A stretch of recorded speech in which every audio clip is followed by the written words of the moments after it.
یا ایھا الذین آمنوا، اے صاحبان ایمان، اتقوا اللہ، تقوی پروردگار اختیار کرو۔ معلوم یہ ہوا کہ مومن ہونا آسان ہے، متقی ہونا مشکل ہے۔ ہر مومن متقی نہیں ہے۔ حق کا تقاتے، مگر یہ تقوی بھی اس کے حق کے ساتھ ادا ہو، کبھی کبھی کے لیے اور کسی کسی کام میں تقوی نہیں بلکہ ہر کام میں تقوی ہو۔ وَلَا تَمُوتُنَّ إِلَّا وَأَنْتُمْ مُسْلِمُونَ، اور خبردار اس دنیا سے نہ جانا مگر یہ کہ مسلمان مرنا۔ مسلمان جینا آسان ہے، مسلمان مرنا مشکل ہے۔ صلوات پڑھیں ذرا محمد وعلی محمد اللہ۔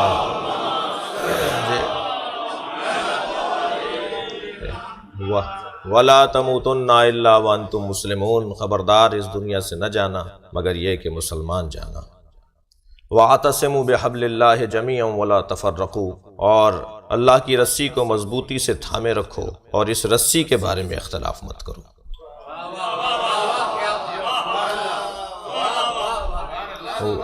صلوات پڑھیں ذرا محمد وعلی محمد اللہ صلی اللہ علیہ۔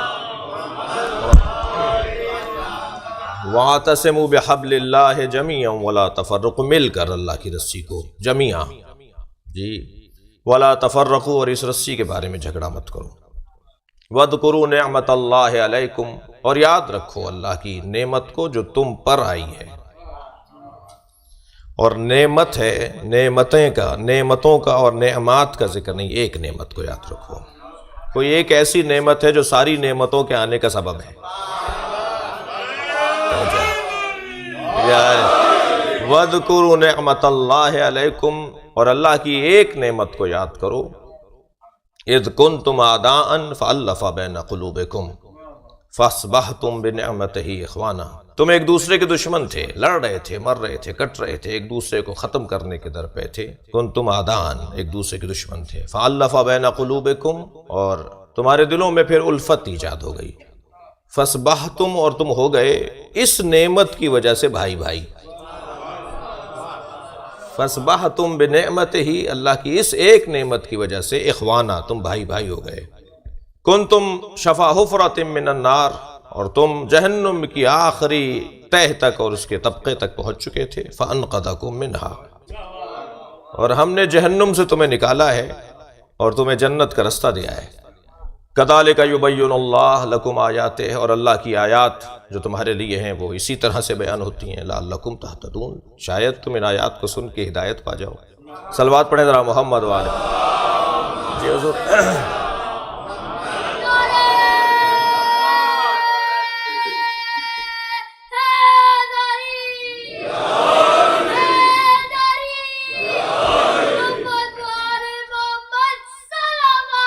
ماشاءاللہ، اللہم صلی علی محمد وعلی محمد۔ یہ قرآن کی دو آیات ہیں، سورہ مبارکہ آل عمران کی 102 اور 103 آیات کا نشان ہے۔ اس پہ کچھ دیر یعنی ان 5 مجلسوں میں آپ کی خدمت میں حاضری رہے گی، اور ہم سب مل کر ان آیات کی خدمت میں رہیں گے۔ یہ روا روی میں بیان کر دیتا ہوں، یعنی میں خطیب بیان کر دیتا ہوں کہ چلیے آیت پیش کرتا ہوں، حدیث آپ کے سامنے پیش کر رہا ہوں۔ آیت اور حدیث ہمارے سامنے پیش نہیں ہوگی، ہم ان کے سامنے پیش ہوں گے جی۔ تو ہم انشاءاللہ ان 2 آیات کی خدمت میں پیش رہیں گے، اور اس عظیم وسیع دسترخوان پر یقیناً کوئی دعویٰ اور کوئی ادعا نہیں ہے، لیکن کوشش کریں گے طالب علمانہ کچھ چھوٹی چھوٹی سی باتیں ہو جائیں۔ اور آج کی اس ابتدائی اور پہلی مجلس میں تمہید کے طور پر کہیے، یا بہرحال آج کیونکہ شب ہے اور آج کیونکہ عنوان شہادت حضرت امام علی رضا علیہ السلام ہے، تو گفتگو یہیں سے اس تمہید کو یوں اس انداز سے بیان کروں کہ یہ طے ہے کہ اللہ نے ہم سب کو خلق کیا ہے اپنی معرفت کے لیے، یعنی وہ ایک چھپا ہوا خزانہ تھا۔ کنت کنزا مخفیہ، میں چھپا ہوا خزانہ تھا۔ البتہ یہیں میں 1-2 جملے آپ کی محترم سماعتوں کے لیے کہہ دوں کہ بعض اوقات ہم آیات کا بھی اور قرآن کی آیات کا بھی اور احادیث کا بھی ترجمہ ذرا روا روی میں کرتے ہیں، جلدی میں ہوتے ہیں تھوڑا سا، اور ان مجالس کا ایک ہم پر کرم یہ ہے کہ ہم اگر چاہیں تو سمندر معرفت میں غوطہ زن ہو سکتے ہیں۔ بہت ساری آیات ہیں، بہت ساری احادیث ہیں، مثلاً بہت ایک معروف اور سامنے کی ایک حدیث ہے، بہت مشہور حدیث ہے، شاید فرد کو یاد ہے کہ نبی نے عظمت حسنین کے لیے فرمایا ان الحسن والحسین سیدہ شباب اہل الجنہ، حسن و حسین جوانان جنت کے سردار ہیں۔ معمولاً یہی ترجمہ کیا جاتا ہے جو میں نے کیا ہے، یہ ترجمہ بہت دقیق نہیں ہے، اچھا ترجمہ نہیں ہے۔ اسی طرح ایک ترجمہ ایک حدیث ہے جس کا ترجمہ ہم جو کرتے ہیں وہ یہی کرتے ہیں کہ من کنتو مولا فہاد علی مولا، میں جس کا مولا ہوں علی اس کا مولا ہے۔ یہ ترجمہ بھی ہم ٹھیک نہیں کرتے۔ اسی طرح قرآن مجید کی بہت ساری آیات ہیں، اس کا ترجمہ بھی جلدی میں کیا جاتا ہے، تھوڑے سی دقت بڑھائیں تو آیت عربی زبان میں ہے، حدیث عربی زبان میں ہے، اور نبی نے بہت ہی سادہ اور آسان زبان میں بات کی، اور سرکار نے تو ارشاد ویسے ہی فرما دیا تھا کہ میرا تو کمال ہی ہے کہ میں آسان بولتا ہوں۔ مشکل بولنا کمال نہیں ہے، مشکل باتوں کو آسان پیش کرنا کمال ہے۔ یہ جو حدیث پیغمبر ہے، یا ایک آیت بھی ایک مثال کے طور پہ، اور بہت سارے مثالیں ہو سکتی ہیں۔ ایک مثال مثلاً ایک آیت ہے سورہ مبارکہ شورى کی 23ویں آیت کے اندر ارشاد رب العزت ہو رہا ہے کہ قُلْ لَا أَسْأَلُكُمْ عَلَيْهِ أَجْرًا إِلَّا الْمَوَدَّةَ فِي الْقُرْبَى۔ یہ پوری آیت نہیں ہے، آیت کا درمیانی حصہ ہے، اور اس کا آگے کا اور پچھلا حصہ بھی بہت ہی حسین حصہ ہے۔ ذَلِكَ الَّذِي يُبَشِّرُ اللَّهُ عِبَادَهُ الَّذِينَ آمَنُوا وَعَمِلُوا الصَّالِحَاتِ قُلْ لَا أَسْأَلُكُمْ عَلَيْهِ أَجْرًا إِلَّا الْمَوَدَّةَ فِي الْقُرْبَى وَمَنْ يَقْتَرِفْ حَسَنَةً نَزِدْ لَهُ فِيهَا حُسْنًا ان اللہ غفور شکور۔ یہ پوری آیت بنے گی، لیکن اس کے درمیان کی جو آیت کا حصہ ہے وہ بہت معروف ہے، قُلْ لَا أَسْأَلُكُمْ عَلَيْهِ أَجْرًا إِلَّا الْمَوَدَّةَ فِي الْقُرْبَى۔ میرے حبیب ان سے کہہ دو مجھے رسالت کے محنت کے عوض کچھ نہیں چاہیے سوائے یہ کہ میرے قرابت داروں سے مودت کرو۔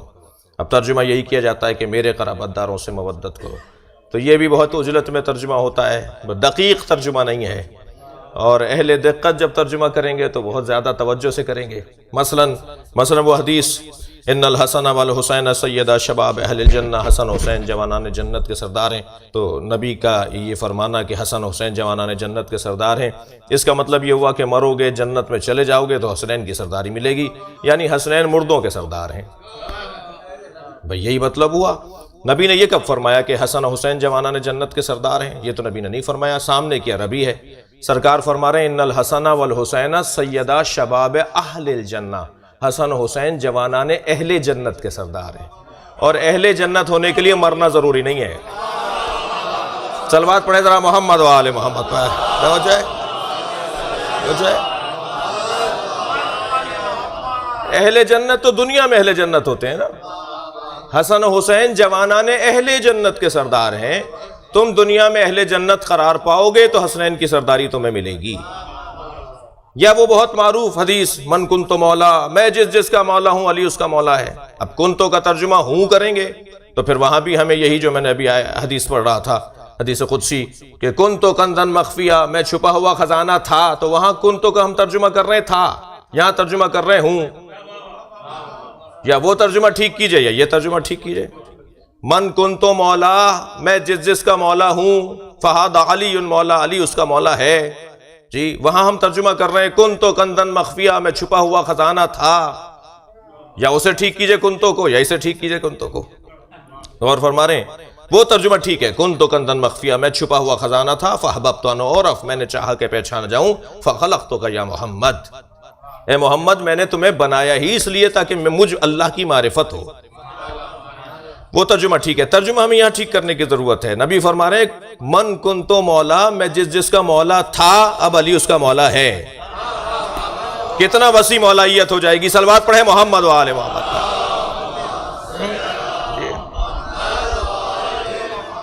اور فرما رہے ہیں آپ کی توجہات کا شکریہ۔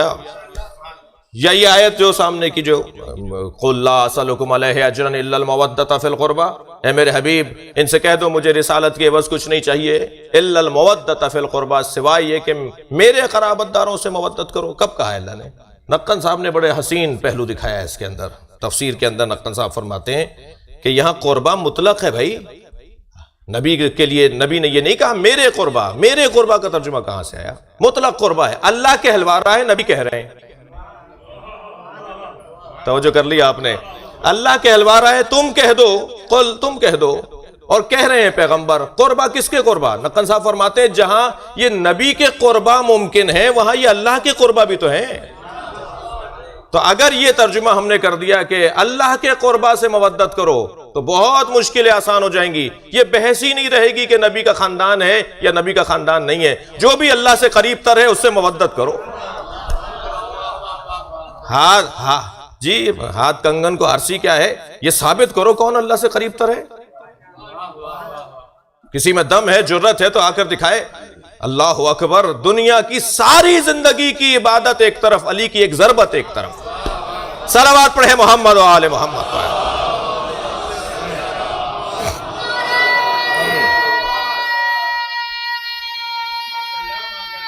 بڑی رائٹ.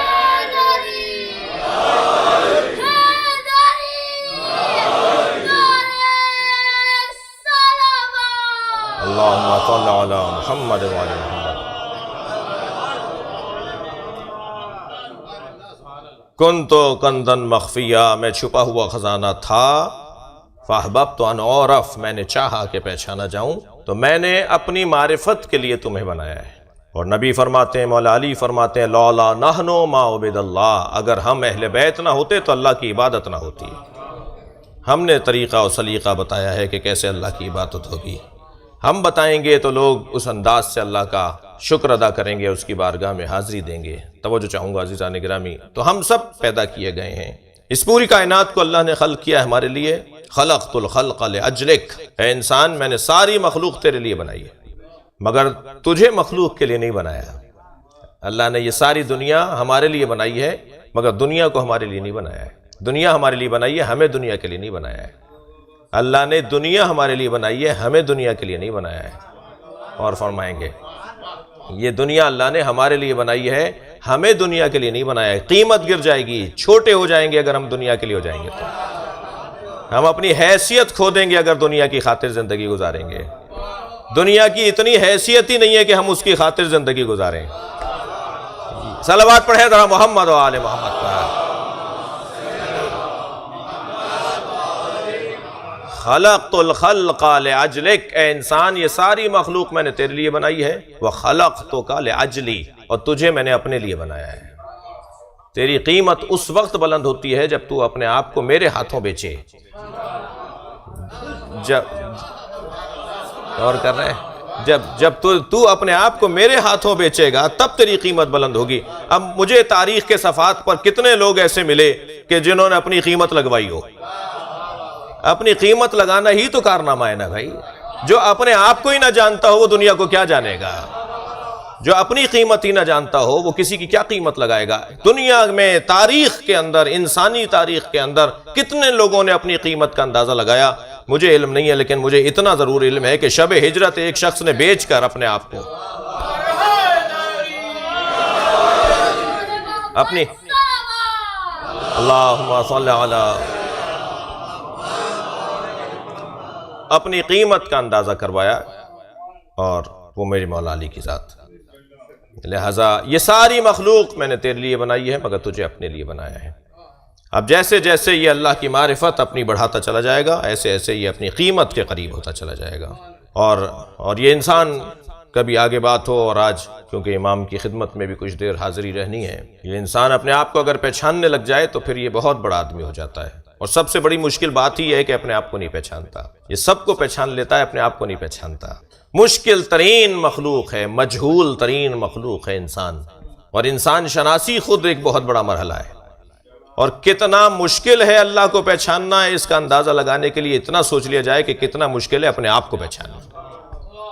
جو اپنے آپ کو پہچان لیتا ہے وہی اپنے رب کو پہچان لیتا ہے. یہ میرے مولا علی کا فرمان ہے، من عرف نفسہ فقد عرف ربہ. جس نے اپنے آپ کو پہچان لیا اس نے اپنے رب کو پہچان لیا.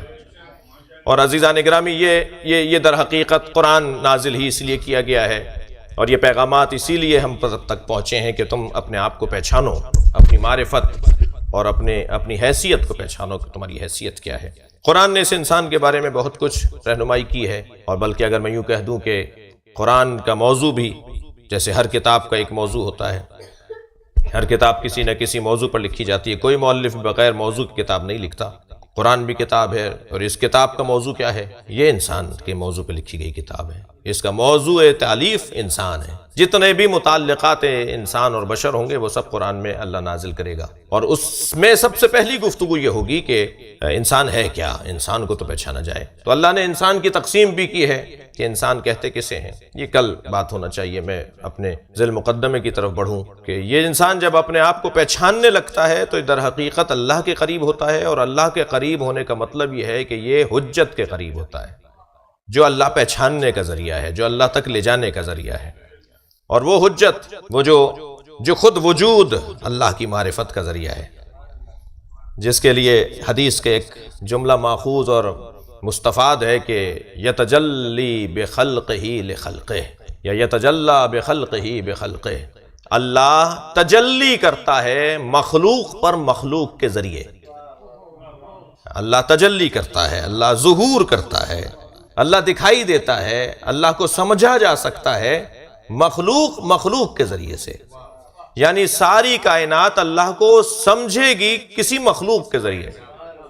اب وہ مخلوق کون ہے؟ اب میری اور آپ کی قسمت کتنی بلند ہے کہ ہم جس دروازے پر بیٹھے ہیں وہی وہ مخلوق ہے جو اللہ پہچنواتی ہے۔ صلوات پڑھے محمد و آل محمد پر۔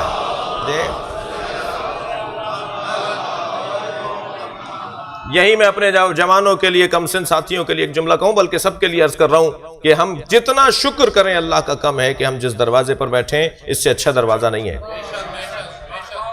دنیا کہاں بیٹھی ہے مجھے علم نہیں ہے، لیکن مجھے پتا ہے جہاں ہم بیٹھے وہاں سے جنت کا رستہ بنتا ہے، وہاں سے ترقی کی راہیں نکلتی ہیں، وہاں سے عظمت کے رستے بنائے جاتے ہیں۔ اور یہاں بیٹھنے والوں کی ایک عظیم قسمت یہ ہے، ایک بلندی قسمت ان کی یہ ہے کہ یہاں بیٹھنے والے سب سے بڑی دولت سے مالا مال ہوتے ہیں، اور وہ دولت ہے اطمینان کی دولت۔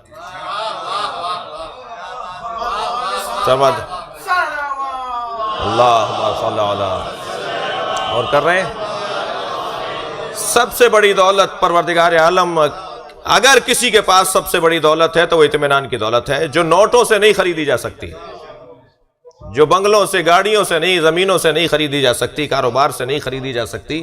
وہ کون سی چیز ہے کہ وہ کون سا ذریعہ ہے جس سے یہ دولت خریدی جاتی ہے؟ دیکھیے، لوگ ہنس کر مطمئن ہونا چاہتے ہیں، ہم رو کر مطمئن ہوتے ہیں۔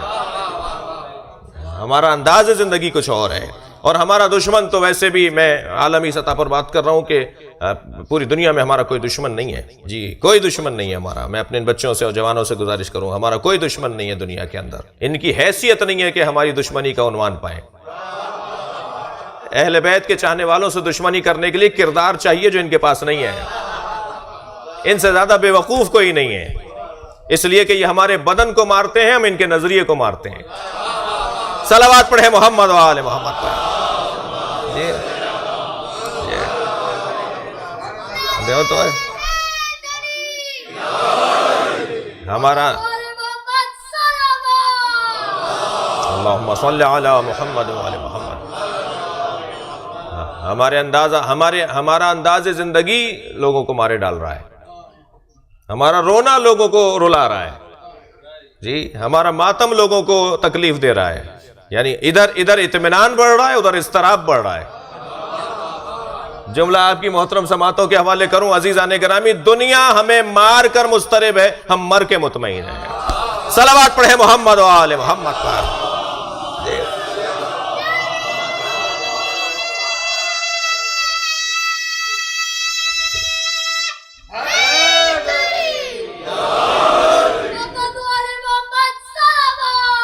اللہم صلی علی محمد و آل محمد۔ اور اس کا سبب یہ ہے کہ ہم جس دروازے پر ہیں، جن لوگوں سے ہمارا تعلق ہے، اور اب مجھے نہیں معلوم یہ بچے میری زبان سمجھ بھی رہے ہیں یا نہیں سمجھ رہے، بڑی عنایت۔ ایک صلوات پڑھیں ذرا محمد و آل محمد تو ہے، نہیں وہ ضروری نہیں ہے جی۔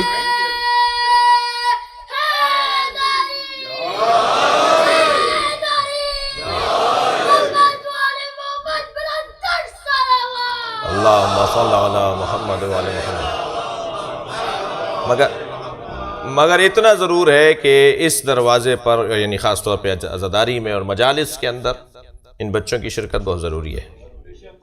بہت ضروری ہے، اور البتہ بزرگ انہیں لا کر یہ بھول نہ جائیں کہ ہم انہیں کسی لائے تھے یہاں پر، اور اپنے بچے کو اپنے ساتھ ہی بٹھایا جائے تاکہ اس کو تہذیب بھی سکھائی جائے کہ بیٹھنے کے آداب کیا ہیں، جو الحمدللہ بہت اچھا محسوس کر رہا ہوں میں تو، جیسے فرمایا میرے بھائی نے، حیدر صاحب نے، ایسا ہی ہے، کیونکہ ہمیں بھی کوئی لے کر آیا تھا،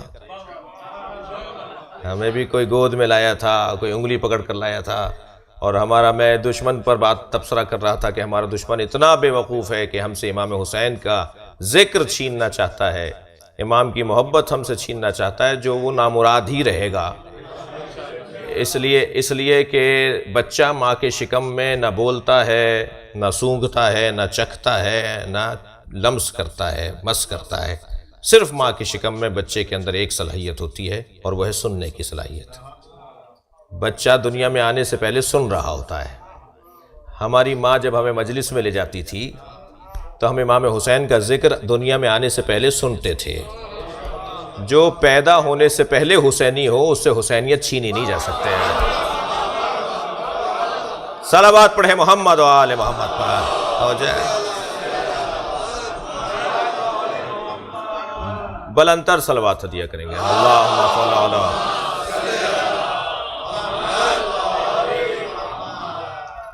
الحمدللہ ہم جس جگہ پر ہیں اس سے بہتر جگہ نہیں ہے، اور یہی گفتگو رہے گی۔ عقیدہ توسل پر بات کریں گے، عقیدہ توسل اور وسیلے کے عقیدے پر بات کریں گے، اور ہمارے پاس بہترین اور مضبوط وسیلہ ہے، اور یہ نہ ٹوٹنے والا اور نہ گرنے والا وسیلہ نہیں ہے، یہ وہ وسیلہ ہے جو نہ ٹوٹے نہ گرے بلکہ ہمیشہ باقی رہے اور وہاں تک پہنچائے جہاں تک مطلوب ہے پہنچنا۔ اللہ چاہتا ہے کہ اس کی معرفت ہو، اور معرفت تجلی کرتا ہے وہ خلق کے اوپر خلق کے ذریعے۔ اب یہ کتنی بڑی مخلوق ہوگی اور کتنی عظیم مخلوق ہوگی کہ جن کے ذریعے سے اللہ اپنی مخلوق پر تجلی کرنا چاہتا ہے، وہ ظاہر ہونا چاہتا ہے، اس کا صفاتی ظہور، ذاتی ظہور تو اس کا ممکن ہی نہیں ہے، اس کا صفاتی ظہور جو ہے وہ ہوگا مخلوق کے اوپر مخلوق کے ذریعے سے، اور وہ جب صفاتی ظہور کرے گا تو اسی کو اللہ کی معرفت کا ذریعہ کہا جاتا ہے، اور وہ تو ایک عمومی اعلان کر رہا ہے، تخلقوا باخلاق اللہ، اللہ کے اخلاقیات کو اپناؤ،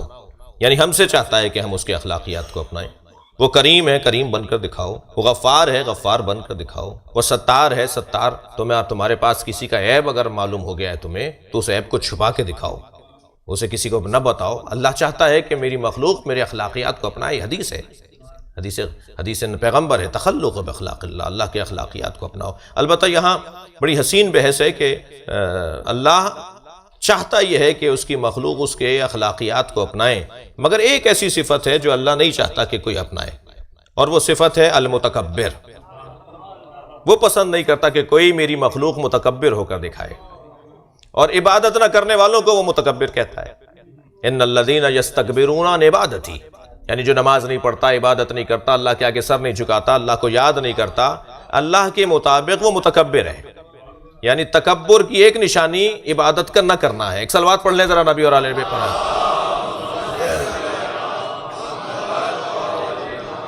وہ نہیں چاہتا کہ میری مخلوق جو ہے وہ متکبر ہو۔ تکبر الکبر ردائی، تکبر میری ردا ہے، میرے کپڑے ہیں، اور جس نے تکبر اپنایا اس نے میری ردا میں ہاتھ ڈالا، میرے کپڑوں میں ہاتھ ڈال رہا ہے جو تکبر اپنا رہا ہے۔ بالکل پسند نہیں اللہ کو تکبر، مگر سوال یہ ہے کہ اللہ جب ساری صفات چاہتا ہے کہ اس کی مخلوق اپنائے تو اس تکبر کو کیوں نہیں چاہتا؟ اس لیے کہ ایک ایسا اللہ اکبر، ہم بار بار کہتے ہیں نا اللہ اکبر، جی یہ ایک صفت کے اندر اللہ، اس ایک عظیم ترین صفت کے ذریعے اللہ پوری کائنات پر حاکم ہے۔ اور میں نے بہت غور کیا، میں اس گفتگو کو سمیٹتے ہوئے اگر ایک جملے میں کہوں کہ بہت غور کیا کہ اللہ متکبر کیوں ہے، تو اللہ کے متکبر ہونے کی علتیں بہت سی ہو سکتی ہیں، مگر ساری علتوں پر ایک علت یہ ہے کہ اللہ متکبر ہے ہی اس لیے کہ اس نے محمد اور علی کو بنایا ہے۔ صلوات پڑھیں محمد و آل محمد پر۔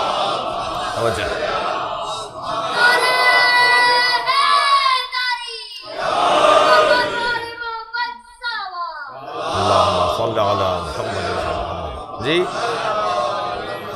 حق بنتا ہے پھر اس کا کہ وہ اپنے آپ کو متکبر کہے کہ اس نے ایسی ہستیوں کو خلق کیا ہے۔ اور عزیزو، اب وہ جو اللہ مخلوق پر خلق کے ذریعے، مخلوق ہی کے ذریعے سے جلوہ کر رہا ہے، اس کے جلووں میں سے ایک جلوہ اس لیے کہ اس کی صفات بہت ہیں اور اس کی صفات غالب ہیں۔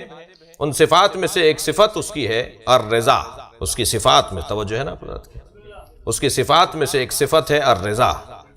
اب یہ مطلق ہے الرضا، اور یہ خود راضی رہتا ہے، لوگ اس سے راضی رہتے ہیں، یہ دونوں پہلو ہوں گے اس میں، یعنی یہ لوگوں سے راضی رہتا ہے، لوگ اس سے راضی رہتے ہیں، خلق اس سے راضی رہتی ہے، یہ مخلوق سے راضی رہتا ہے، مخلوق اس سے راضی رہتی ہے، مطلق بات ہے اور بہت مشکل بات ہے۔ لہٰذا آپ دیکھیے سورہ مبارکہ فجر کی آخری آیت میں جو عظمت اہل بیت پر آیت ہے، جس کا مصداق اعلیٰ امام حسین کی ذات ہے، یا ایتھا النفس المطمئنہ ارجعی الی ربک راضیۃ مرضیہ، اس حالت میں اپنے رب کی طرف پلٹا کہ تو اپنے رب سے راضی ہے، تیرا رب تجھ سے راضی ہے، یعنی ایک ایسا وجود کہ جو اپنے رب سے بھی راضی ہے اور رب بھی اس سے راضی ہے۔ البتہ یہاں تقدم اور تاخر میری اور آپ کی زبان میں اگر ہوتا تو شاید ہم پر کوئی غور کرتا، ہمیں مشورہ دیتا تو ہم کہتے نہیں اس کو آگے کر دو، اسے پیچھے کر دو، لیکن یہ اللہ کا کلام ہے، راضیتم مرضیہ ہے، یعنی پہلے مخلوق رب سے راضی ہو تب رب مخلوق سے راضی ہوگا۔ مشکل یہی ہے جی، سمجھو مولانا۔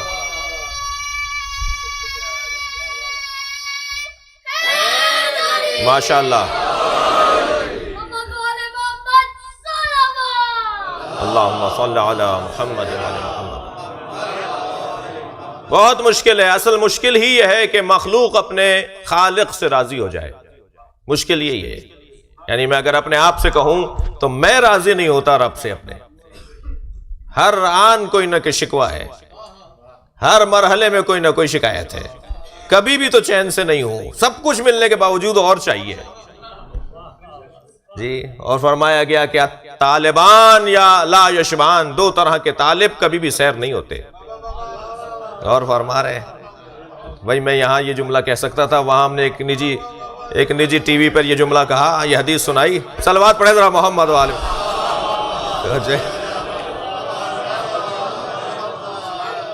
جیسے ہی ہم نے یہ حدیث سنائی طالبان لا یشبان، تو انہوں نے ایک مرتبہ کاٹ دیا اسے، جب وہ نشر ہوا تو وہ کٹی ہوئی حدیث آئی، ہم نے کہا بھائی یہ کہنے لگے آپ جیسے ہی طالبان کہا ہم نے اسے روک دیا، تو بھائی یہ طالبان نبی فرما رہے ہیں، یہ طالبان یہ والے طالبان نہیں ہے، نبی فرما رہے ہیں طالبان لا یشبان، دو طرح کے طالب کبھی بھی سیر نہیں ہوتے، طالب الدنیا و طالب العلم۔ توجہ کر رہے ہیں؟ دنیا طلب کرنے والا بھی کبھی بھی سیر نہیں ہوتا، اسے اور چاہیے اور چاہیے، ساری دنیا بھی دے دے تو کہے گا ایک اور دنیا بنا دے، یہ اس مزاج کا آدمی ہے۔ اور طالب علم بھی کبھی سیر نہیں ہوتا، اسے علم دیا جاتا رہے، توجہ چاہ رہا ہوں، اسے مسلسل علم دیا جاتا رہے، اور بھی چاہیے اور بھی چاہیے، کبھی سیر نہیں ہوتا۔ توجہ چاہوں گا، اپنے اللہ سے راضی ہونا بڑا کارنامہ ہے، مشکل مرحلہ یہی ہے کہ ہم اپنے اللہ سے راضی ہو جائیں۔ اور ایک اور حدیث کے اندر ارشاد ہوتا ہے کہ جب کوئی بندہ اپنی حاجتیں اپنے جیسوں سے جا کے بیان کرتا ہے، غور کریں گے، جب کوئی بندہ، میرا بندہ اپنی حاجتیں اپنے جیسوں سے جا کے بیان کرتا ہے تو گویا میری شکایت لگاتا ہے، تمہارے پاس مصلی نہیں تھا، اور پھر اہل بیت واقعے چاہنے والوں کے پاس تو رستہ بڑا سیدھا ہے جی، مصلی بچھاؤ اور رضا خانے میں سلام کرو جی، تم بہت جلدی اپنی حاجتیں اپنے رب تک پہنچا سکتے ہو۔ اور فرمائیں گے عزیزان گرامی، لہذا راضیتم مرضیہ، اب ایک صفت الہی ہے، صفت الہی ہے الرضا، اللہ راضی ہے، رضا مطلق ہے، اب اللہ راضی ہے، یہ اللہ سے راضی ہیں، اور یہی کیفیت عزیزان گرامی جب وہ صفاتی تجلی کرتا ہے۔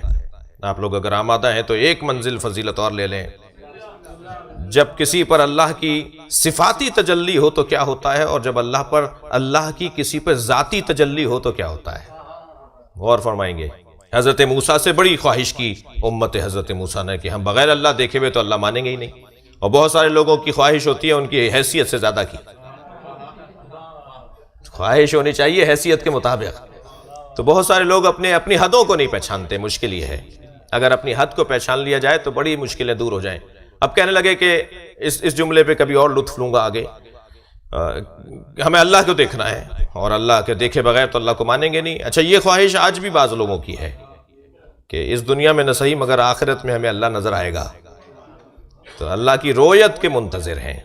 مجھے ان سے تھوڑی سی ہمدردی بھی ہے، اس لیے کہ کم سے کم اس بات کا تو اظہار کرتے ہیں کہ ان کی طبیعت میں انتظار ہے، مگر فرق اتنا ہے کہ کچھ ناممکن کے منتظر ہیں، ہم ممکن کے منتظر ہیں۔ صلوات پڑھے محمد و آل محمد پر۔ توجہ ہے، پہنچ گئے، توجہ ہے۔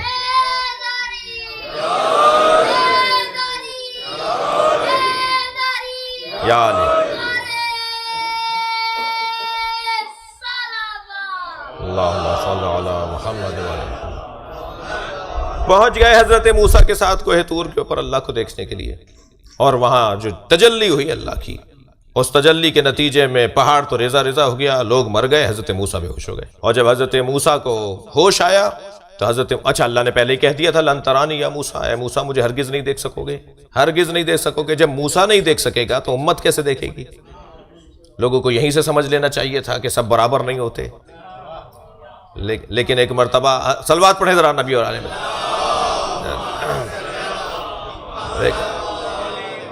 حضرت موسیٰ کو جب ہوش آیا تو حدیث کا حصہ ہے، معصوم ارشاد فرماتے ہیں کہ حضرت موسیٰ نے جب اللہ کی تجلی دیکھ لی، اچھا کون سی تجلی ہے؟ یہ صفاتی تجلی ہے، ذاتی تجلی نہیں ہے۔ جب اللہ کی صفاتی تجلی حضرت موسیٰ نے دیکھ لی تو حضرت موسیٰ رات کی تاریکی میں، توجہ چاہوں گا آپ سے، رات کی تاریکی میں 30,000 میل کے فاصلے سے سیاہ پتھر پر چیونٹی کو دیکھ لیتے تھے۔ ایک چیز ہے تو صحیح نا، اگر کسی کو نظر نہیں آ رہی تو اس کا مطلب یہ نہیں ہے کہ وہ نہیں ہے۔ حضرت موسیٰ اتنے فاصلے سے اندھیرے میں پتھر پر چیونٹی کو دیکھتے تھے، یہ صفاتی تجلی دیکھی تھی۔ اور جو اللہ کی معراج پر ذاتی تجلی دیکھ کر آیا ہو، صلوات پڑھے ذرا محمد و آل محمد پر، توجہ ہے، اس کا کیا حال ہوگا؟ اس کی رویت کا کیا حال ہوگا؟ اس کی دید کا کیا حال ہوگا؟ لہذا نبی آنکھیں بھی بند کر لیتے تھے تب بھی دیکھتے تھے، سرکار پیچھے بھی ایسے ہی دیکھتے تھے جیسے آگے دیکھتے تھے۔ لوگ سمجھتے تھے، حضرت عائشہ فرماتی ہیں ساری رات میں کچھ امور میں مصروف رہتی تھی، صبح اٹھ کے نبی فرماتے تھے عائشہ تم نے رات میں یہ کیا، تم نے وہ کیا۔ میں نے کہا یا رسول اللہ آپ تو سو رہے تھے، فرمایا ہمارے سونے کو اپنے سونے سے مت ملاؤ، ہم آنکھیں بھی بند کر لیتے ہیں تب بھی دیکھ رہے ہوتے ہیں۔ تو یہ کیفیت کچھ اور ہے۔ اب اللہ تجلی کر رہا ہے، اور اس کی تجلی اس انداز کی ہے عزیزان گرامی کہ جس کو بہت قریب سے اہل بیت کے چاہنے والے محسوس کر سکتے ہیں۔ اب وہ صفت رضا کے تجلی اللہ کی، ہر حال میں اللہ سے راضی، ہر حال میں اللہ سے راضی۔ مخلوق کو بھی راضی کرنا ہے، اس لیے کہ مخلوق اللہ کی ذات سے قریب ہونے کا ذریعہ بھی یہی رکھتے ہیں۔ بڑا عظیم وجود ہے، اور ہمارے لیے خصوصی کرم ہے اللہ کا کہ جیسے اللہ کی صفات زیادہ ہیں ایسے ہی معصومین کے القاب زیادہ ہیں۔ ائمہ کے القاب در حقیقت ان کی ذات کی وسعت کا پتہ دیتے ہیں۔ جتنے القاب کسی کے زیادہ ہوں گے اتنی اس کی ذات زیادہ مضبوط ہوگی۔ اور انسان کسی بھی شخصیت کو، توجہ آپ سے بہتر چاہوں گا، کسی بھی شخصیت کو اگر پہچاننا چاہتا ہے تو اس کے پاس 3 بہترین رستے ہیں۔ ائمہ کی معرفت کے 3 بہترین رستے۔ سب سے پہلا رستہ ان کے القاب کے ذریعے سے انہیں پہچانا جائے، لقب خود ایک بستر معرفت ہے۔ دوسرا رستہ زیارت نامہ، کیونکہ ان جیسے نے ان کے لیے کیا کہا ہے۔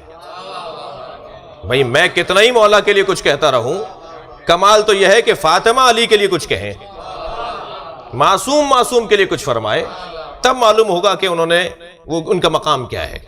تو زیارت نامہ ایک ذریعہ معرفت ہے، القاب ایک ذریعہ معرفت ہے، اور تیسری چیز جو معرفت کا بہترین ذریعہ ہے، سالم ذریعہ ہے، وہ ہے وصیت نامہ۔ القاب، زیارت نامہ اور وصیت نامہ۔ ہر امام معصوم نے اپنے وصیت نامے پیش کیے ہیں، چھوڑ کے گئے ہیں، بتا کر گئے ہیں کہ میرے بعد کیا کرنا۔ تو وصیت نامہ ان کی معرفت کا بہترین ذریعہ ہے۔ امام کی معرفت کا ایک ذریعہ جن کی خدمت میں اس وقت ہیں وہ ہے القاب، اور ان لقبوں میں ایک لقب امام کا الرضا۔ غور فرمائیں عزیزان گرامی، میں تو لطف لے کے پڑھنے والا خطیب ہوں، اس لیے جلدی چلنے والا آدمی نہیں ہوں۔ اب مجھے معاف کیجئے گا کہ آدھے سے زیادہ وقت میرا تمہید میں لگ گیا، اور مجلسوں کی خمسے کی بھی تمہید تھی اور اس عنوان کی بھی تمہید ہو گئی۔ اور فرمائیں میرے مولا کے بڑے کمالات ہیں، اور کمالات کے مجموعے ہی کو امام کہا جاتا ہے۔ جب اللہ کمالات کو ایک جگہ جمع کر دے تب امام بناتا ہے۔ ساری دنیا کی خواہش ہے کہ ہم نبی جیسے ہیں، ہم نبی جیسے ہیں، نبی نے صرف ایک ہی کو کہا ہے مجھ جیسا ہے۔ توجہ ہے؟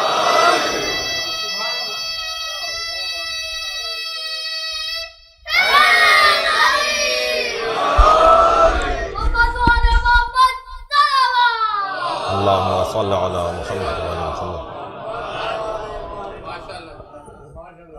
میرے مولا کی صفات اور مولا کے کمالات میں عظیم کمالات، کائنات کے اوپر حجت خدا ہیں، اور حجت خدا گویا تمام تر اختیارات رکھنے والی ایک ذات، اللہ نے جسے اپنے اور بندوں کے درمیان واسطہ فیض قرار دیا ہو۔ اللہ جب اپنا فیض اتارنا چاہتا ہے تو ان کے ذریعے سے اتارتا ہے۔ جی ایک 4 بچوں کی ماں تو سبب بن رہی ہو غذا کے لیے، کھانے پینے کے لیے، بستر گھر کے لیے، کہ ان کی وجہ سے اللہ ہمیں دے رہا ہے۔ ابھی بچہ دنیا میں آیا ہے کہ دنیا میں آنے سے پہلے اللہ نے ماں کو اس کی غذا دے دی ہے، تو اللہ نے ڈائریکٹ اس کے منہ میں کیوں نہیں ڈال دیا؟ کیوں؟ اس لیے کہ واسطہ ہے ایسے رزق کا، رزق کا واسطہ ہے۔ 4 بچوں کے لیے رزق کا واسطہ تو ماں ہے، یہ سمجھ میں آ جاتا ہے۔ پوری کائنات کے لیے اہل بیت رزق کا واسطہ ہے۔ یہ حلق سے کچھ مشکل سے اترتا ہے بعض لوگوں کو، اور فرما رہے ہیں آپ واسطہ فیض، اللہ کے اور بندوں کے درمیان جو واسطہ ہے وہ اہل بیت عصمت طہارت کا۔ چل رہے ہیں میرے مولا، نکلے ہیں، آپ کو ہجرت کا سامان ملا ہے اور آپ مدینہ منورہ سے خراسان اور مرو کی طرف جا رہے ہیں۔ رستے میں آپ کا ایک غلام ہے جو آپ کی سواری کی لگام کو تھامتا ہے، آپ کی ہودج بٹھاتا ہے، آپ کے لیے بستر بچھاتا ہے، آپ کی جوتیاں سیدھی کرتا ہے، اس کا نام ہے قاسم۔ میرے مولا کی آواز آئی کہ ذرا سواری روکو، یہ جو آبادی سامنے آ رہی ہے، کچھ درخت ہیں، کچھ ہریالی ہے، یہاں ہم کچھ دیر قیام کریں گے۔ اس نے حضرت کی سواری روکی، حضرت ایک درخت کے نیچے حضرت کے لیے مسند بچھائی گئی، آپ نے عبادت کی، وہاں کچھ دیر قیام کیا، اور سارا قافلہ رکا ہوا ہے۔ جو لوگ لینے آئے ہیں، جو حضرت کے ساتھ سفر میں شامل ہیں، وہ بھی اپنے اپنے خیموں میں ہیں۔ کہ قاسم کہتا ہے کہ میں حضرت کی خدمت میں تھا کہ ایک چڑیا ایک پتھر پہ قریب آ کر حضرت کے بیٹھ گئی۔ ایک چڑیا حضرت کے قریب ایک پتھر پہ آ کے بیٹھی اور پر مار رہی تھی اور چہچہا رہی تھی اور بول رہی تھی کہ حضرت نے فوراً فرمایا، آواز دی، قاسم یہ لکڑی پڑی ہے، یہ اٹھاؤ اور اس درخت پہ چڑھو، اس میں گھونسلہ ہے اس کے بچوں کو سانپ کھا رہا ہے، اسے گراؤ جا کے۔ قاسم نے لکڑی اٹھائی اور درخت پہ چڑھے اور جا کے دیکھا تو سانپ گھونسلے تک پہنچ گیا تھا، چھوٹے چھوٹے بچے جسے وہ کھا رہا تھا۔ تو اس نے سانپ کو گرا کے مارا اور واپس آ کے کہا، مولا آپ کو کیسے معلوم ہوا کہ اس گھونسلے میں سانپ چلا گیا؟ حضرت نے فرمایا، تم نے سنا نہیں یہ فریاد کر رہی تھی مجھ سے؟ اس سے کہہ رہی تھی کہ آپ پوری کائنات پر اللہ کی حجت ہیں، میرے بچوں کو بچائیے۔ کہنے لگا، مولا آپ جانوروں کی زبان جانتے ہیں؟ حضرت نے فرمایا، ہم حجت خدا ہیں، دنیا میں ساری زبانیں ہمیں آتی ہیں، ہم ہر زبان جانتے ہیں۔ عزیزان گرامی، میرے مولا نے کی زندگی کے عظیم ترین پہلوؤں میں یہ ایک گفتگو کا عنوان ہے کہ حضرت نے ولی عہدی کیوں قبول کی۔ اب مجھے جناب نیر رضوی صاحب فرمائیں گے کہ یقیناً 1 گھنٹے کی ہی گفتگو ہونی چاہیے، نہیں پہلے دن ہی کہیں تاثر میرا خراب نہ ہو جائے۔ جی لیکن کوشش کرتا ہوں کہ میں 9:25 میں بیٹھا تھا، بہت زیادہ 10:30 تک اپنے بیان کو مکمل کروں، مگر عجلت میں بہت سی باتیں لطف نہیں دیتی، لیکن بہرحال کوشش کرتے ہیں کہ سارے پہلو، کل بھی ایک مجلس ہے اس میں کچھ بیان بھی رہے گا، اور امام رضا کی زندگی پر ایک توفیق ہوئی تھی لاہور میں پورا خمسہ پڑھنے کی، تو ایسا تو نہیں ہے کہ کوئی کچھ مشکل ہوگی بیان میں، کہ حضرت کی زندگی کے عظیم پہلوؤں میں ایک پہلو عزیزو یہ ہے کہ حضرت کو ولی عہدی دی گئی، اور ولی عہدی حضرت نے بالرضا قبول فرمائی۔ توجہ چاہ رہا ہوں، بالرضا الہی قبول فرمائی۔ اور حضرت کو جب ولی عہدی حضرت نے قبول کر لی تو اب ایک شور آپس میں بھی، اچھا یہ بھی آپ کے ذہنوں میں رہے اور ذہن مبارک میں رہے کہ امام رضا کی شخصیت اور آپ کی امامت شیعوں کے لیے امتحان آور بھی تھی، شیعوں کو آزمایا گیا امام سے، چند ہستیوں کے ذریعے ان کے شیعوں کو آزمایا گیا ہے، ان میں سے ایک ہستی امام رضا کی ہے۔ جب امام نے ولی عہدی قبول کی تو ایک بہت بڑا طبقہ چاہنے والوں کا تھا جو یہ کہہ رہا تھا کہ باطل کے آگے، ظالم کے آگے دربار میں تشریف فرما ہیں، ایک ظالم کے ساتھ سفر کر رہے ہیں، ایک ظالم کے ساتھ زندگی گزار رہے ہیں، مشکل ہے۔ ایک شخص نے آ کر کہا، میں نے ایک جملہ کہا تھا کہ لوگ اپنی حدوں کو نہیں پہچانتے، ایک شخص نے آ کر امام سے کہا کہ ظلم کے خلاف قیام واجب ہے یا نہیں؟ حضرت نے فرمایا ظلم کے خلاف قیام واجب ہے۔ کہنے لگا پھر آپ کیوں نہیں کرتے؟ معلوم ہوا چاہنے والا ہے جو بول رہا ہے، لہجہ بتا رہا ہے چاہنے والا ہے، اور چاہنے والے بظاہر چاہنے والے اپنی حدوں کو اگر نہ پہچانے تو وہ کچھ بھی ہوں گے، شیعہ نہیں ہوں گے۔ آپ قیام کیوں نہیں کرتے؟ حضرت نے فرمایا بتاؤ اس وقت کیا ٹائم ہوا ہے، کیا وقت ہوا ہے؟ اس نے کہا چاشت کا وقت ہے، وہ صبح 9-10 بجے کا ٹائم۔ حضرت نے فرمایا نماز ظہر واجب ہے یا نہیں؟ کہنے لگا واجب ہے۔ حضرت نے فرمایا پڑھو۔ کہنے لگا ابھی وقت نہیں آیا۔ حضرت نے فرمایا یہی تمہارا جواب ہے، ظلم کے خلاف قیام واجب ہے مگر ابھی وقت نہیں آیا ہے۔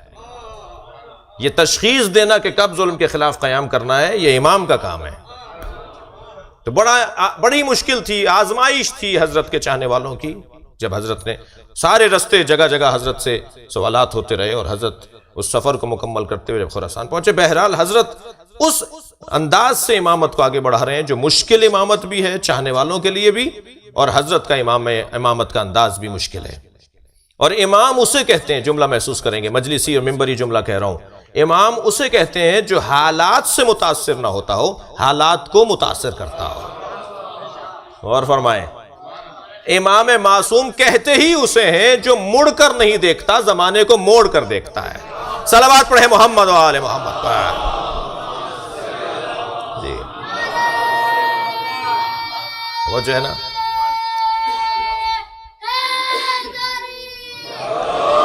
اب اسی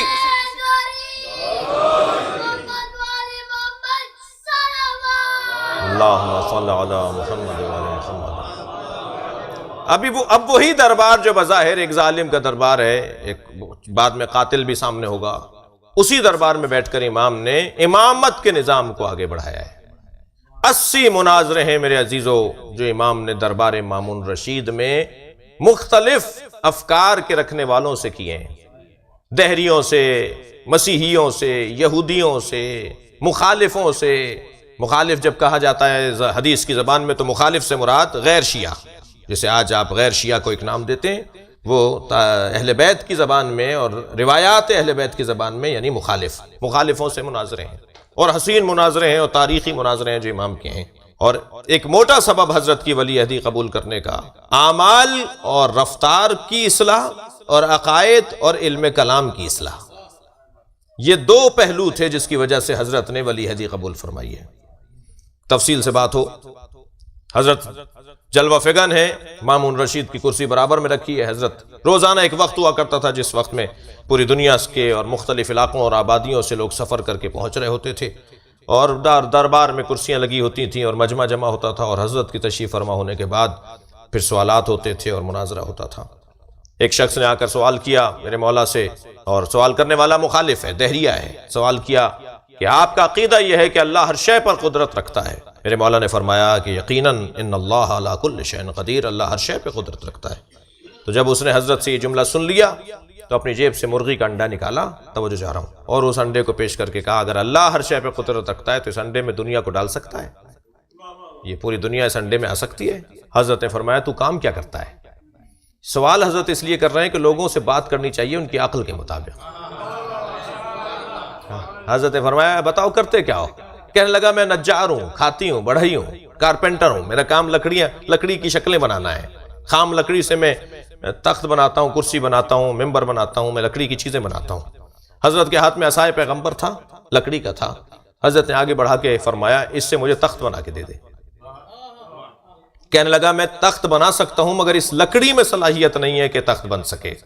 حضرت نے فرمایا یہی تیرا جواب ہے، اللہ ہر شے پر قدرت رکھتا ہے، انڈے میں صلاحیت نہیں ہے کہ دنیا کو اپنے اندر لے سکے۔ صلوات پڑھیں محمد و آل محمد۔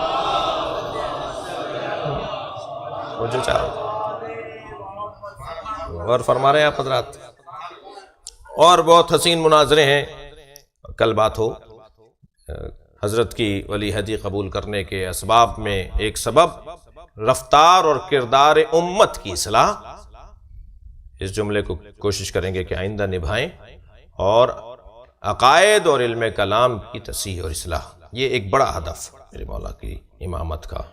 اور جب آپ مدینہ منورہ سے رخصت ہو رہے تھے، جب آپ اپنے نانا رسول کی مرقد سے رخصت ہو رہے تھے، تو آپ نے ارشاد فرمایا کہ مجھ پر گریا کرو، مجھ پر گریا کرو۔ اچھا، یہ میرے محترم سننے والے خاص طور پر کم سن ساتھیوں کو، ائمہ نے ہمیں رونے کی تربیت دی ہے، ائمہ نے ہمیں رونے کی تربیت دی ہے۔ ایک طبقہ ہے معاشرے میں، ایک طبقہ ہے جو اس گریے اور اس عزاداری سے متعلق کچھ الجھنوں کا شکار ہے، وہ بھی ہمارا کام ہے کہ ان کو ٹھیک کریں۔ یہ ہمارے عزیز ہیں، ہمارے بھائی ہیں، ہمارے ساتھ رہتے ہیں، بعض جگہوں پر رشتہ داریاں ہیں ہماری ان سے کم پڑوس ضرور ہے۔ ہمیں ائمہ نے رونے کی تربیت دی ہے، رلایا ہے، ہمیں رونے کا اہتمام کروایا ہے، تاکید کی ہے کہ رونے جیسی شکل بناؤ، رونے پہ خرچہ کرو، رونے کا اہتمام کرو۔ اس لیے مدتوں سے یہ ہماری آباء و اجداد سے یہ سلسلہ چلا رہا ہے۔ یہ آج ایسے ہی میں ابھی بیان کروں گا اور آپ رونے شروع ہو جائیں گے، یہ آج پہلے دن نہیں ہو رہا، اس پہ محنتیں ہوئی ہیں، اس پہ نسلوں میں محنتیں ہوئی ہیں، جب جا کے یہ ایک ماحول بنا ہے جسے گریے کا ماحول کہا جاتا ہے۔ میرے مولا فرماتے ہیں، اللہ اکبر، نبی مکرم کی حدیث ہے، من بکا او ابکا او تبا کا، جس نے حسین پر گریہ کیا، گریہ کروایا، رلایا، جو رویا، جس نے رلایا، جس نے رونے کا ماحول بنایا۔ اب یہاں بھی ترجمہ جب میں کرتا ہوں، یعنی مجھ جیسے لوگ کرتے ہیں، تو ہم ترجمہ کرتے ہیں رونے کی شکل بنائی، تو رونے والا پھر کیا تھا؟ یہ رونے کی شکل سے مراد یہ امام بارگاہ بنایا، فرش بچھایا، مجلس کا اہتمام کیا، ماحول بنانے کو کہتے ہیں رونے کی شکل بنائی۔ یہ ماحول ہے نا، یہ رونے کی شکل ہے۔ تو ترجمہ ہم کریں گے، جو رویا، جس نے رلایا اور جس نے ماحول بنایا، یعنی سامع، خطیب اور بانی۔ سامع یہ رونے والا، من بکا اور اب کا جس نے رلایا یعنی خطیب و ذاکر، اور تبا کا جس نے ماحول بنایا یعنی بانی مجلس، محتمم اور منتظم مجلس۔ اور پھر ایک اور حدیث میں نبی فرماتے ہیں، جس نے میرے حسین پہ 30 لوگوں کو رلایا، محشر میں اس کے ساتھ کھڑا ہوں گا، میں برے وقت میں اس کا ساتھ دوں گا، میں مشکل وقت میں اس کے کام آؤں گا۔ اور حدیث یہاں مکمل نہیں ہو گئی، فرمایا جس نے میرے حسین پہ 20 لوگوں کو رلایا، نبی نے اور تعداد کم کر دی، جس نے میرے حسین پہ 10 لوگوں کو رلایا، سنیں گے، پھر فرمایا جس نے میرے حسین پہ 3 لوگوں کو گریہ کروایا، بول رہا تھا، مصائب پڑھ رہا تھا، کچھ لوگ رو رہے تھے، جس نے میرے حسین پہ 3 لوگوں کو گریہ کروایا، میں محشر میں اس کے کام آؤں گا۔ اور پھر سنیں گے مظلومیت امام حسین۔ میں تو جب اس حدیث کو پڑھ رہا تھا خود میرے اوپر گریہ طاری تھا۔ نبی فرماتے ہیں جس نے ایک شخص کو میرے حسین کو رلایا، بہت بڑا مجمع نہیں تھا، 2 آدمی بیٹھے تھے، ایک مرثیہ پڑھ رہا تھا، ایک رو رہا تھا، ایک نوحہ پڑھ رہا تھا، دوسرا رو رہا تھا، اس کیفیت میں بھی اگر کوئی تھا تو محشر میں اس کے ساتھ ہوں گا، میں اسے جنت میں لے جاؤں گا، میں اس کی شفاعت کروں گا۔ اور فرمایا عزادارو، بڑا مقام ہے رونے کا، رلانے والوں کا، رونے کا ماحول بنانے والوں کا۔ امام فرما رہے ہیں جب روانہ ہو رہے ہیں مدینہ منورہ سے کہ تم لوگ مجھ پہ گریہ کرو، تم لوگ مجھ پہ گریہ کرو، لوگ رونے لگے۔ ایک شخص کی آواز آئی، مولا کیوں ایسا آپ کروا رہے ہیں؟ حضرت نے فرمایا جب میری میت اٹھے گی تو کوئی رونے والا نہیں ہوگا، تم ایسے سمجھو جیسے میرا جنازہ مدینے سے جا رہا ہے۔ اجرکم اللہ، خدا کسی غم میں نہ رلائے۔ امام کی شہادت ذہن میں رکھتے ہوئے اللہ آپ سب کو امام رضا کی زیارت نصیب کرے، اور امام کے مزار پر مشہد مقدس میں قریب سے جالی کی جا کے زیارت کریں۔ فرماتے ہیں ایسے سمجھو جیسے میری میت اٹھ رہی ہو، کوئی نہیں ہوگا جو مجھ پہ اس غربت میں روئے گا۔ غریب الغربا، بہت غور کیا میں نے کہ امام غریب الغربا کیوں ہیں، اور فرما رہے ہیں آپ جس امام کے 30 بہنیں ہوں، جس امام کے 27 بھائی ہوں، اس کی میت اٹھانے والا کوئی نہیں ہے۔ ان کے جنازے پر امام تقی معجزے سے پہنچے ہیں، کوئی بھائی اور کوئی بہن اپنے بھائی کے جنازے پر نہیں ہے۔ یہ ہے غربت کا عالم۔ عزادارو آپ کی آوازیں بلند ہو رہی ہیں۔ 2 محرم کو دیبل خزائی نے آ کر امام رضا سے کہا، مولا میں آپ کے جد حسین کا مرثیہ کہہ کر لایا ہوں۔ اجرکم اللہ، اجرکم اللہ۔ امام نے فرمایا دیبل ذرا صبر کرو، اپنے غلام کو بلا کر کہا پردہ آویزہ کرواؤ، اور حرم سے کہو، بیویوں سے کہو کہ وہ آ کے بیٹھ جائیں۔ اور جب بیویاں آ کر بیٹھ گئیں، حرم آ کر بیٹھ گئے، تو امام نے کرسی کی طرف اشارہ کیا، دیبل اب مرثیہ پڑھو۔ اجرکم اللہ، دیبل بیٹھے ہیں جا کر کرسی پر اور مرثیہ پڑھنا شروع کیا۔ دیبل مرثیہ پڑھتے ہیں، یا فاتی قومی ابنت الخیر فندبی، اے بہترین مخلوق کی بیٹی فاطمہ، جنت البقیع کو چھوڑ کر کربلا آ جاؤ، اس لیے کہ کربلا میں آسمان سے چاند کے ٹکڑے گر رہے ہیں، کربلا میں آسمان سے ستارے ٹوٹ ٹوٹ کے گر رہے ہیں۔ اے فاطمہ کربلا آ جاؤ، آپ رو رہے ہیں، اے فاطمہ کربلا آ جاؤ، ایک جانب تمہارا پوتا علی اکبر ایڑیاں رگڑ رہا ہے۔ اے فاطمہ کربلا آ جاؤ، اس لیے کہ ایک جانب تمہارا باز گھوڑے سے گرایا جا رہا ہے۔ اے فاطمہ کربلا آ جاؤ، ایک نشیب میں حسین کو ذبح کیا جا رہا ہے۔